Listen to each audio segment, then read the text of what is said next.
Tere! Täna me õpime mehaanilist liikumist. Selles teemas on ainult 5 erinevat tegu. Algkiirus, lõppkiirus, distants, aeg ja kiirendus. Siin on meie 4 valemit.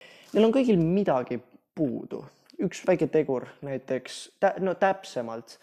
Esas pole A-d, teises pole B-d, kolmas kus on S, neljas on AD! Igatahes. Siin on meie sprinter. Me soovime teada, kui pika distantsi ta siin jookseb.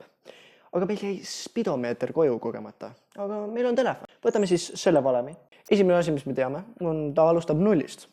Loogiline. Ta läks 4 sekundit selle läbi jooksmiseks. Teie seda ei näe, aga usaldage mind.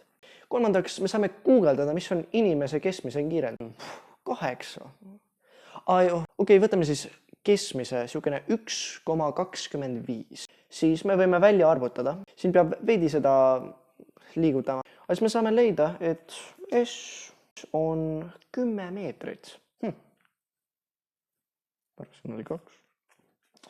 Okei, aga nüüd me pole ikkagi spidomeetrit kaasas, aga me võime ju välja arvutada lõbu pärast. Võtame siis selle esimese valemi siit. Siin pole kiirendust vaja, sest kellel seda vaja on. Kõigepealt V0 on 0, sest ta alustas jooksmist. Siis me saame T siia üles tuua. Korrutame terve asja 2-ga, saame 2 S-i võrdub. Ta jooksis 5 meetrit sekund. Okei, aga ma saan aru, et te olete siuksed nohiku moodi. Te ei kohta sprinterit tavaelus. Võtame siis ühe näite tavaelust. See juhtus minuga eile, aga pole vaja muretseda. Sellised tööõnnetused juhtuvad minuga väga tihti.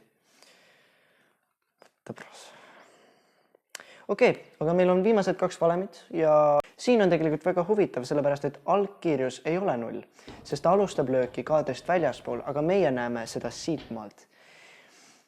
Ja mul hästi. Ma annan töökoha üles!